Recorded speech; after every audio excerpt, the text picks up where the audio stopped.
स्वर्ग अथवा नरक में जाने के लिए जब परवाना आएगा, बोले कब आएगा?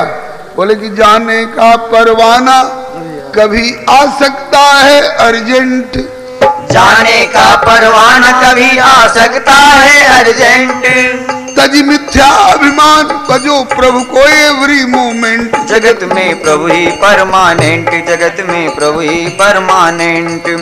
तज मिथ्या अभिमान बजो प्रभु को एवरी मोमेंट। जगत में प्रभु ही परमानेंट, जगत में प्रभु ही परमानेंट। एवरी मोमेंट माने हर क्षण प्रभु को याद करो, भजो, फिर कोई डर नहीं। जो चाहो कल्याण लहो संतन से कृपा करेंट। जो चाहो कल्याण लहो संतन से कृपा करेंट। हम लोग बाबा से कृपा का करंट प्राप्त कर रहे हैं। और बाबा ने कहां से करंट प्राप्त किया था जी? ये बाटका वाले लोगों से छिपा है थोड़े। बाबा ने कहां से कृपा का करंट प्राप्त किया था? भाई जी से।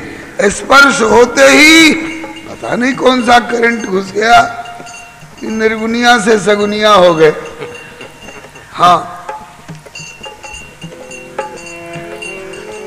जो चाहो कल्याण लहो संतन से कृपा करंट। जो चाहो कल्याण लहो संतन से कृपा करंट। संतों से कृपा का करंट प्राप्त हो जाएगा तो जीवन कैसा होगा? जीवन होवे सरल मधुर ज्यों इनोसेंट इन्फेंट। जगत में प्रभु ही परमानेंट, जगत में प्रभु ही परमानेंट। जीवन होवे सरल मधुर ज्यों इनोसेंट इन्फेंट। जगत में प्रभु ही परमानेंट, जगत में प्रभु ही परमानेंट। संतों का कृपा करंट प्राप्त होते ही जीवन सरल मधुर हो जाता है। कैसा? जो इनोसेंट इन्फेंट। इनोसेंट माने निर्दोष और इन्फेंट माने बालक। जैसे निर्दोष शिशु का हृदय स्वच्छ होता है गंगा जल की तरह, काम क्रोध इत्यादि कोई विकार नहीं, ऐसा ही सरल एवं मधुर जीवन हो जाता है। और ये सब बातें हमको कहां से मिलेंगी? बोले कि वेद पुराण देव ऋषि मुनिगण सब उसके एजेंट। वेद पुराण देव ऋषि मुनिगण सब उसके एजेंट। शास्त्र स्मृति संगीता है उसके आंशिक कॉरेस्पोंडेंट। जगत में प्रभु ही परमानेंट, जगत में प्रभु ही परमानेंट। शास्त्र स्मृति संगीता है उसके आंशिक कॉरेस्पोंडेंट। जगत में प्रभु ही परमानेंट, जगत में प्रभु ही परमानेंट।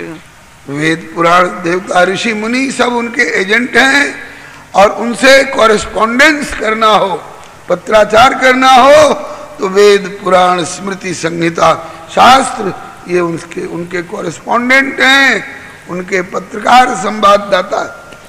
आपका संवाद उन तक पहुंचाएंगे और उनका संवाद आप तक पहुंचाएंगे। बाबा सरीखे महापुरुष। सुनो गुनो इनसे, इनसे सुनो और गुनो, और फिर सुनो गुनो इनसे फिर लो निर्णय सिग्निफिकेंट। सुनो गुनो इनसे फिर लो निर्णय सिग्निफिकेंट। शास्त्रों से संतों से सुनो गुनो फिर सिग्निफिकेंट निर्णय लो। सिग्निफिकेंट बने महत्वपूर्ण निर्णय। हम जिंदगी भर ताश खेलेंगे ये महत्वपूर्ण निर्णय नहीं है। हम जिंदगी भर जुआ खेलेंगे ये सिग्निफिकेंट निर्णय नहीं है। हम ध्रुव बनेंगे, हम प्रहलाद बनेंगे, हम स्वामी विवेकानंद बनेंगे, हम बाबा के अनुयायी होंगे, हम भाई जी के अनुचर होंगे, ये सिग्निफिकेंट निर्णय। सुनो गुनो इनसे फिर लो निर्णय सिग्निफिकेंट। प्रभु तक पहुंचने का सरल रास्ता वैसे तो कर्म योग है, ज्ञान योग है और भक्ति योग है। इनमें सबसे सरल कौन है? बोले सुनो गुनो इनसे फिर लो निर्णय सिग्निफिकेंट। भक्ति मार्ग है प्रभु की प्राप्ति सबसे कन्वीनियंट। जगत में प्रभु ही परमानेंट, जगत में प्रभु ही परमानेंट। भक्ति मार्ग है प्रभु की कन्वीनियंट, जगत में प्रभु ही परमानेंट, जगत में प्रभु ही परमानेंट। सबसे कन्वीनियंट, कन्वीनियंट माने सरल सुगम मार्ग, भक्ति मार्ग। और मान लो आप योगा के क्लास में गए और बोले कि तुम इसके लायक नहीं हो। आप वेद पढ़ने के लिए वेद विद्यालय में गए, बोले कि तुम्हारा निम्न कुल में जन्म हुआ है, तुमको वेद नहीं पढ़ाया जाएगा। तुम्हारा अभी जनेऊ नहीं हुआ है, तुमको वेद विद्यालय में प्रवेश करने का अधिकार नहीं है। यज्ञ मंडप में गए, बोले कि तुम्हारे पास में इतना घी और गुड़ और तिल और जौ और ये सब कहां से आएगा, खाने का ठिकाना नहीं, चले हैं अश्वमेध यज्ञ करने। तो तुम और जगह के लिए इनकम्पिटेंट, असमर्थ गिने जा सकते हो। कहाँ आए हैं, बोले कि पुलिस विभाग में भर्ती होने आए हैं। बोले 5 फीट 6 इंच की लंबाई है, बोले नहीं, बोले जाओ छट गए। 36 इंच का सीना है, बोले नहीं है, बोले जाओ छट गए।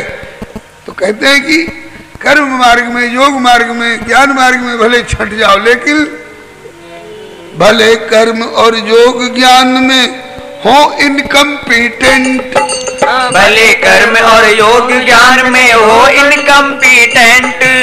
भजन के सब अधिकारी हैं नर नारी इम्पोर्टेंट, जगत में प्रभु ही परमानेंट, जगत में प्रभु ही परमानेंट। भजन के सब अधिकारी हैं नर नारी इम्पोर्टेंट, जगत में प्रभु ही परमानेंट, जगत में प्रभु ही परमानेंट।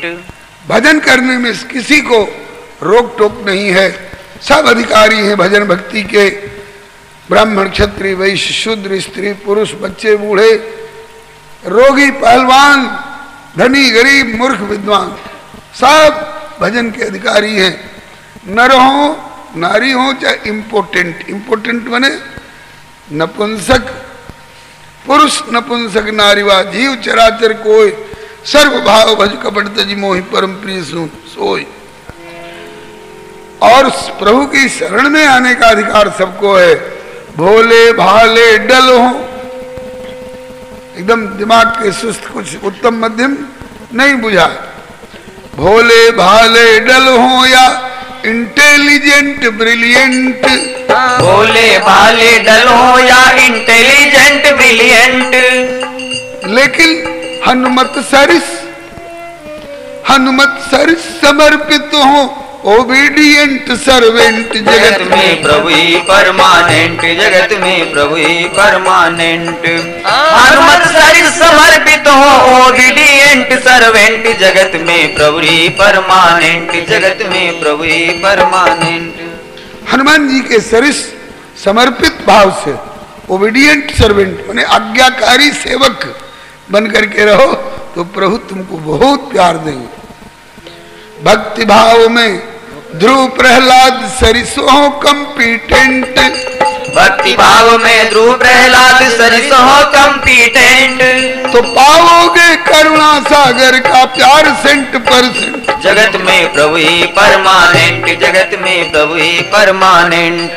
तो पाओगे करुणा सागर का प्यार 100%, जगत में प्रभु ही परमानेंट, जगत में प्रभु ही परमानेंट।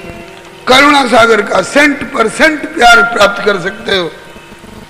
और अब अपने से पूछा जा रहा है, रे नारायण दास तू बता, तू सुंदरतम की खोज में है, तो सुंदरतम तुम्हारे पहुना से ज्यादा कोई सुंदर है?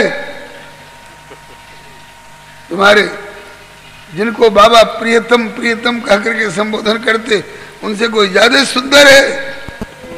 कहु नारायण दास नेह निधि को मैचलेस डिसेंट, कहु नारायण दास नेह निधि को मैचलेस डिसेंट। रूप स्वभाव शील गुण में, रूप स्वभाव और शील गुण में तेरे पहुना एक्सीलेंट, जगत में प्रभु ही परमानेंट, जगत में प्रभु ही परमानेंट। रूप स्वभाव शील गुण में तेरे पहुना एक्सीलेंट, जगत में प्रभु ही परमानेंट, जगत में प्रभु ही परमानेंट। बोलिए भक्तवत्सल भगवान। जय। तो आप लोग बताइए, आपको कैसा सौदा पसंद होगा? जो परमानेंट हो उसको प्राप्त करना पसंद करोगे कि 5 महीने के बाद भूतपूर्व बना देने वाले को? है परमानेंट? परमानेंट केवल प्रभु हैं। इसलिए भरत जी निर्णय ले रहे हैं, मुझे परमानेंट प्रभु की ओर चलना है, मुझे नश्वर राजगद्दी की ओर नहीं जाना। अब कई लोग सोच रहे होंगे कि हम लिख लें, लेकिन लिखने की जरूरत नहीं है। छपा छपाया कागज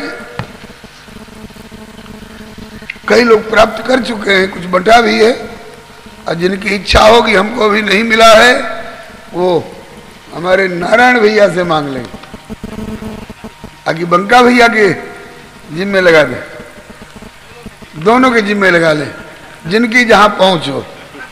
नारायण भैया से मांग लेंगे अथवा बंका भैया से मांग लेंगे। हाँ, कैकेयी माता चाहती थी कि मेरा बेटा राज्य लेवे, लेकिन भरत जी ने कहा कि जगत में कोई न परमानेंट, ये राज्य नश्वर है, इसको हमें नहीं लेना है। किसको लेना है? बोले हमें श्री राम की ओर चलना। इसलिए गुरु जी ने प्रस्ताव किया, माता जी ने अनुमोदन किया, मंत्रिमंडल ने समर्थन किया। पहले से लिखा पढ़ी हो चुकी थी तो भी पिता प्रदत्त राज्य तजी पैदल चित्रकूट को धावे। पिता प्रदत्त राज्य पैदल चित्रकूट को धावे। श्री भरत जी पिता प्रदत्त राज्य को त्याग करके पैदल चित्रकूट की ओर, अभी आप सुन रहे थे श्री रामचरित्रदास जी से, भरत चले चित्रकूट और रामा प्रभु को मनाने। तो पिता प्रदत्त राज्य तज पैदल चित्रकूट को धावे। पिता प्रदत्त राज तज पैदल चित्रकूट को धावे। मेरे द्वारा त्यक्त प्रजा पुनि, मेरे द्वारा त्यक्त प्रजा पुनि, मेरे डिग पहुँचावे, ऐसी उर्जी को सुरझावे भैया भरत के बिना। हाँ, मेरे द्वारा त्यक्त प्रजा पुनि, मेरे डिग पहुँचावे, ऐसी उर्जी को सुलझावे भैया भरत के बिना। मेरो पल पल जुग समझावे भैया भरत के बिना। मेरो पल पल युग समझावे भैया भरत के बिना। मेरी बिगड़ी कौन बनावे भैया भरत के बिना। मेरी बिगड़ी कौन बनावे भैया भरत के बिना। आज भरत जी का गुणगान हो रहा है। अगर भरत जी राजगद्दी पर बैठ गए होते और दावा करते कि मेरी राजगद्दी है, राम जी इधर ताकना नहीं, किनारे रहना, 14 वर्ष के बाद तो ताक सकते हैं। अरे बोले 12 वर्ष के किराएदार को कोई निकाल नहीं सकता है, और हमको 14 वर्ष हो गए हैं राजगद्दी पर, हमको निकालने वाला कौन होता है? अगर ये रुख अपना लिए होते भरत जी, तो आज भरत जी का गुणगान व्यास गद्दी से होता नहीं होता। श्री रघुनंदन कहते हैं, प्रजा वर्ग को मैं छोड़ करके चला गया, सोई हुई हालत में छोड़ के चला गया। प्रजा साथ नहीं छोड़ रही थी, बहुत दूर तक प्रभु के साथ गई, और प्रभु ने बहुत समझाया। आप लोग क्या चाहते हैं, राम जल्दी लौटे कि देर से लौटे? लोगों ने कहा कि जल्दी लौटे, बरसक तो जावे ही नहीं, और जाना अनिवार्य हो, जाए भी तो जल्दी लौटे। तो रघुनंदन ने कहा कि जिसको जल्दी लौटाने की इच्छा हो, उसको पहुंचाने के लिए ज्यादा दूर तक नहीं जाना चाहिए। जिसको पहुंचाने के लिए दूर तक जाया जाता है, उसके लौटने में भी देर होती है। लेकिन प्रेमाधिक्य के कारण फिर ही लोग सब लौटते हैं लेकिन पुनः फिर आवे, फिर लौट के आ जाते हैं। और राम जी ने प्रयास किया कि इन लोगों को, ये सब सो गए हैं, अब हम निकल चलें, लेकिन तब तक कोई जग पड़ा। अरे तो अल्लाह मचा देगा कि राम जी जा रहे हैं, जगो जगो, ढेर लोग।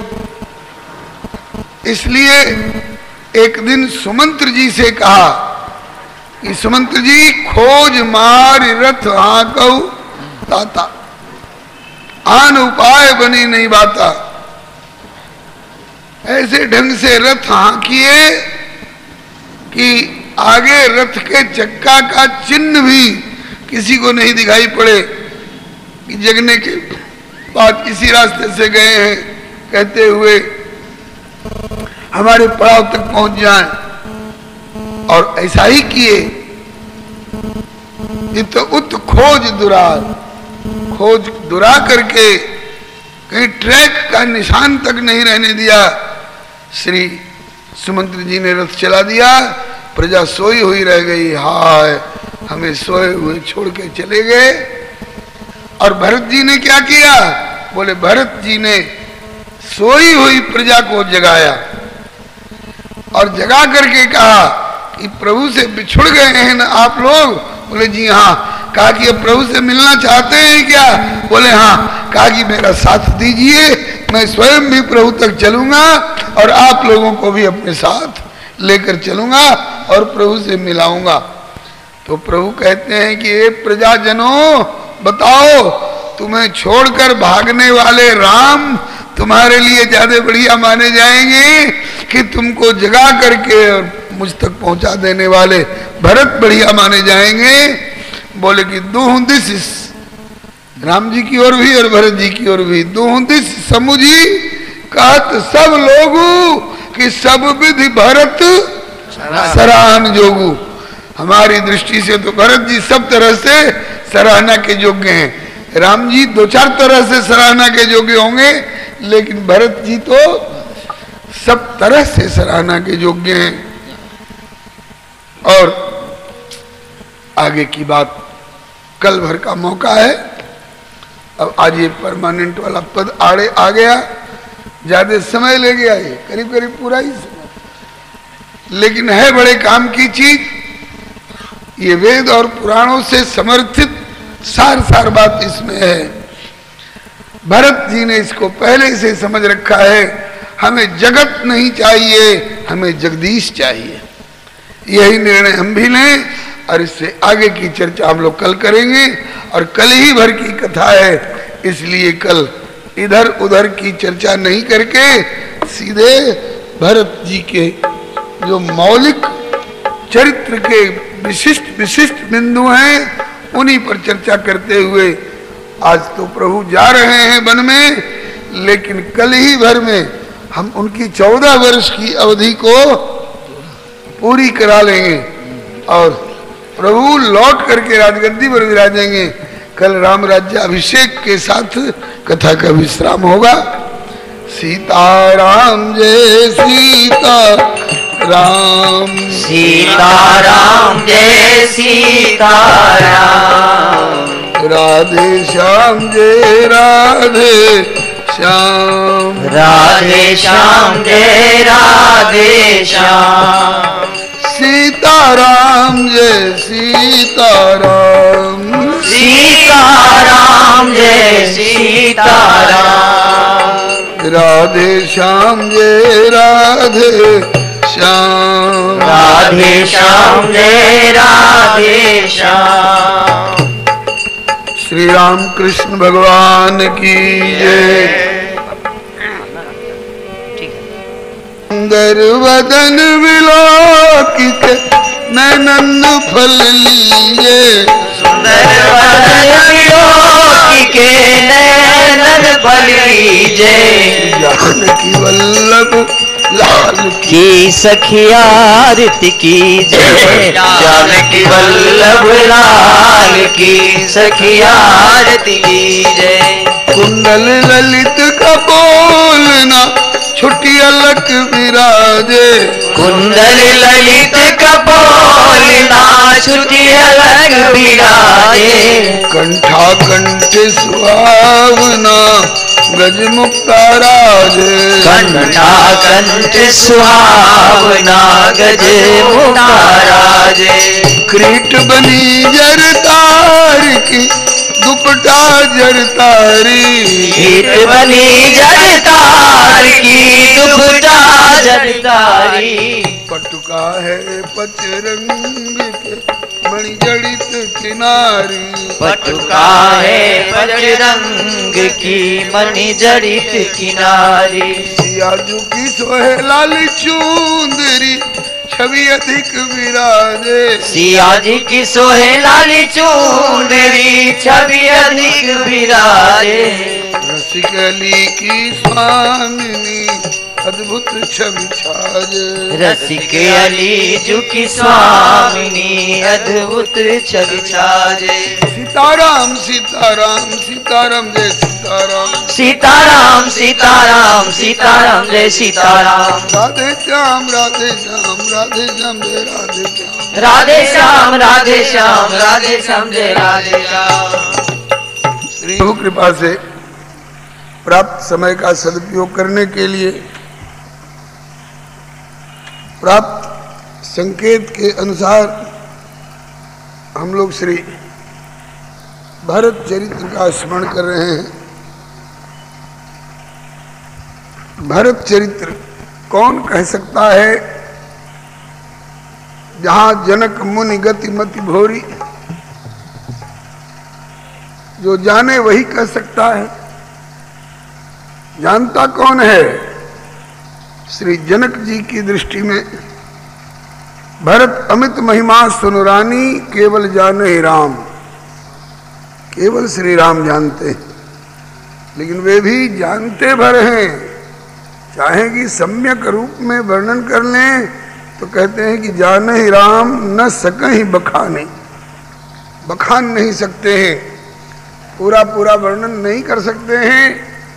चलो पूरा नहीं तो कुछ आंशिक रूप में सही कुछ कहें तो बोले कभी निषाद राज जी के यहाँ, कभी श्री भरद्वाज जी के यहाँ मुखरित हुए थे और बोलने लगे तो इतना बोले कि तेहि रात पुनि पुनि करहि प्रभु सादर सरह नारावरी, अथवा लखन राम सीतहि अति प्रीति निश सब पूरी रात तुम्हें सराहत बीती। हे भरत जी, आपकी सराहना करते करते पूरी रात व्यतीत हुई, न श्रोता सोए न वक्ता सोए। चलो यह तो बीती बात हो गई, हम तो उस समय नहीं सुन पाए। अब कभी मुखरित हों, अब कभी भरत चरित्र उनकी वाणी से उच्चरित होने लग जाए तब सुनने का मौका मिले। बोले हाँ, लंका विजय के पश्चात विभीषण ने प्रस्ताव किया, अब जन गृह पुनीत प्रभु कीजे, मज्जन करिए समर श्रम छीजे।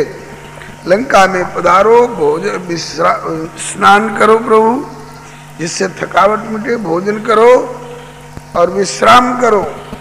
उसके बाद सब विधिनाथ मोहि अपनाइए, पुण्य मोहि सहित अवधपुर जाइए। प्रभु ने कहा कि मित्र, आपकी तरफ से आपका यह प्रस्ताव उचित था, उचित है, लेकिन मैं अभी इस आज्ञा का पालन नहीं कर पाऊंगा, क्योंकि पिता वचन मैं नगर न जाऊं। अभी 14 वर्ष पूरा नहीं हुआ है, इतने दिन बाहर रह करके आज 2-4-10 दिन की कसर है। इतने ही के भीतर नगर में चला जाऊं तो इतने दिन का निभाया हुआ व्रत खंडित हो जाएगा। इसलिए सहयोग करो मुझे मेरा व्रत आद्योपांत निर्वाह करने में।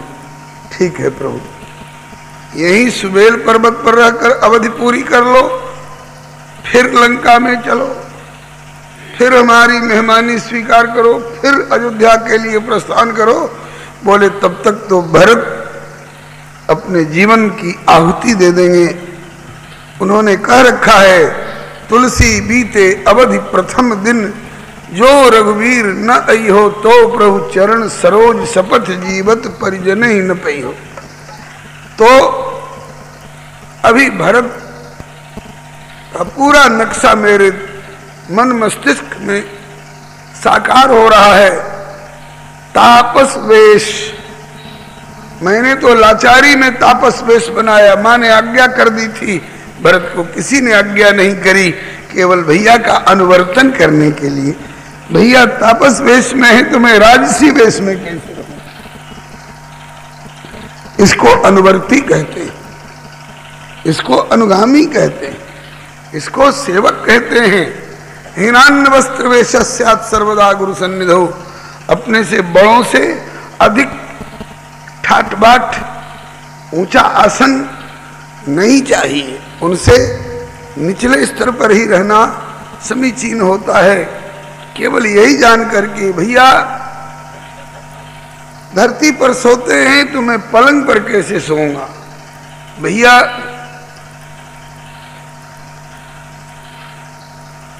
घास पत्ते बिछा करके सो रहे हैं तो मैं गद्दा बिछाकर कैसे सो सकता हूं? भैया धरती पर सो रहे हैं तो आप कहां सोओगे? कहा कि धरती पर सोऊंगा तो भी उनकी बराबरी हो जाएगी, बराबरी भी नहीं करनी है तो क्या करोगे? बोले वो धरती पर सो रहे हैं तो मैं धरती खोद करके सोऊंगा, गड्ढा खोद कर नीचे सोऊंगा। वो गड्ढा कितना गहरा होगा? बोले 2 तरह की गहराई होगी।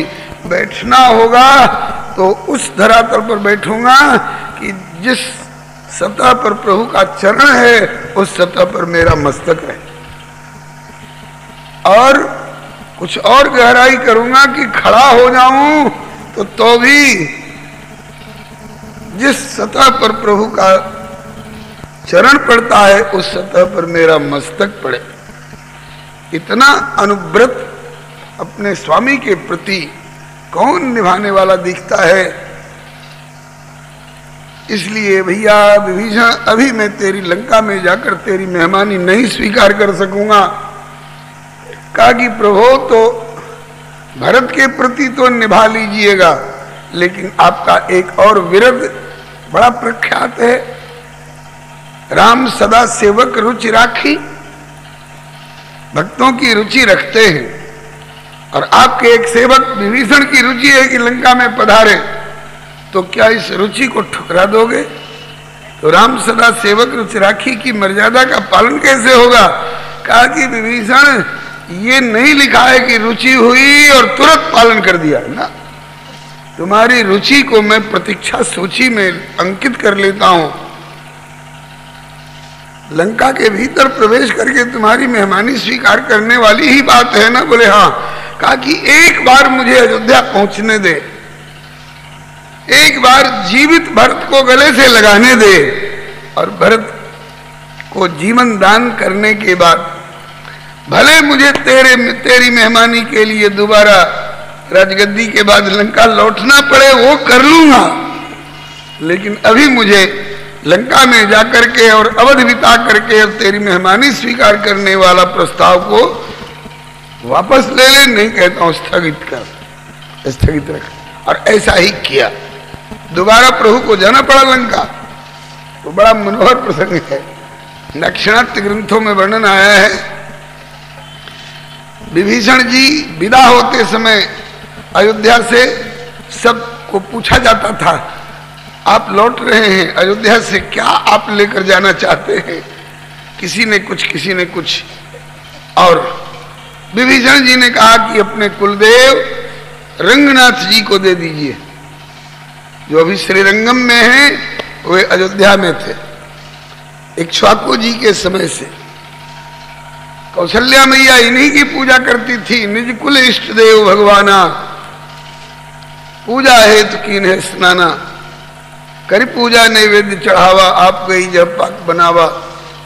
उस समय तक श्री रंगनाथ जी अयोध्या में थे, और जब राज सिंहासन पर विराजमान प्रभु से रंगनाथ की याचना कर ली, तो श्री रंगनाथ जी इच्छा नहीं रहते हुए भी अब इसने मांग दिया, तो राम सदा सेवक रुचि राखी, ले डिवीजन ले जाओ, लेकिन शर्त